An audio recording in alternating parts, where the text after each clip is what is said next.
La parole est à Madame Nicole Lepay, rapporteure pour avis de la Commission des affaires économiques.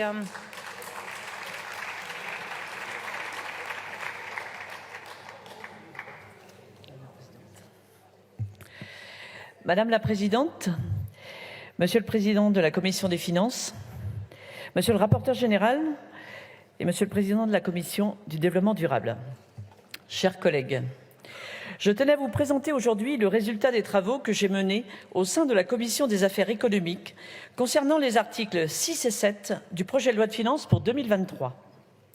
Ils concernent deux sujets majeurs pour nos concitoyens que sont le bouclier tarifaire sur l'électricité et la lutte contre le réchauffement climatique.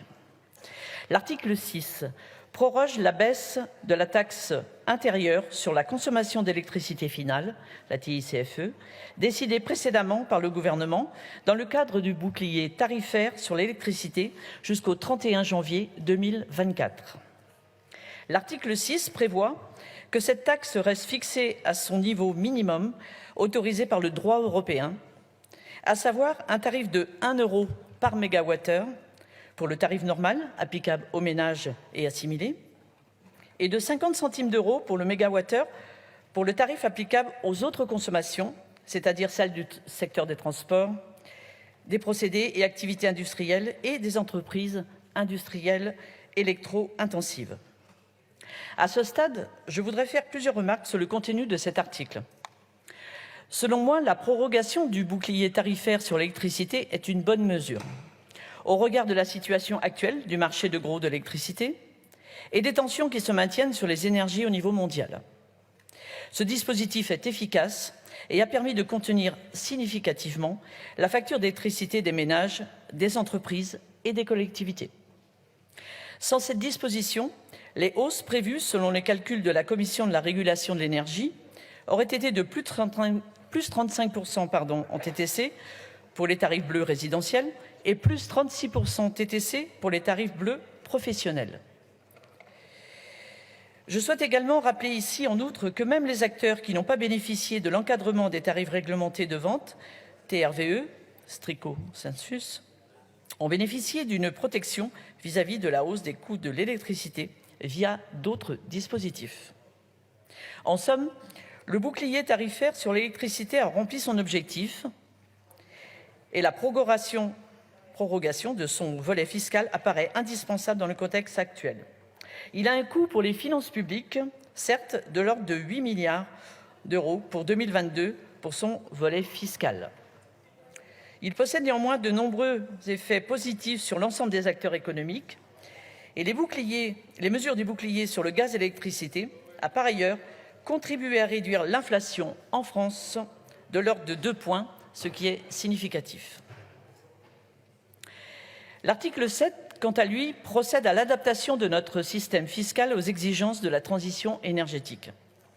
Il procède à des modifications sur 6 dispositifs fiscaux afin de les orienter davantage vers le soutien à la lutte contre le réchauffement climatique. Il s'agit respectivement des dispositifs relatifs au régime d'étalement de l'imposition des subventions publiques, à l'application d'un taux réduit de TVA pour les travaux de rénovation énergétique et d'installation de bornes de rechange pour véhicules électriques, au régime d'exonération de la taxe foncière sur les propriétés bâties pour les logements sociaux, à la taxe d'aménagement, à l'accise sur les charbons et enfin à la réduction d'impôt consécutive à l'attribution d'un prêt à taux zéro pour les mobilités. Son contenu me semble très positif pour envoyer un message fort. Notre système fiscal doit intégrer le plus rapidement possible la question de la transition écologique et énergétique. J'aimerais compléter rapidement les différentes évolutions proposées au sein de cet article. Sur l'extension du régime d'étalement de l'imposition des subventions publiques aux certificats d'économie d'énergie, j'estime que cette mesure technique de bon sens devrait permettre de renforcer l'incitation pour les entreprises à mettre en œuvre des travaux de rénovation énergétique.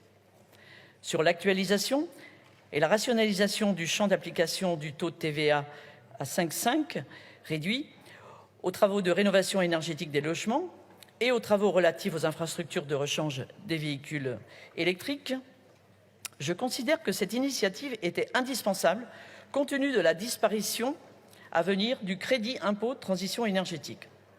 En outre, un effort est nécessaire concernant les infrastructures d'installation d'équipements de recharge des véhicules électriques, puisque le dispositif fiscal afférent n'a connu jusqu'ici qu'un succès très limité. Cette aide est de surcroît non négligeable pour l'achat d'une borne, puisque la TVA réduite représente une économie d'environ 150 à 200 € pour l'achat d'une borne. Sur les évolutions relatives...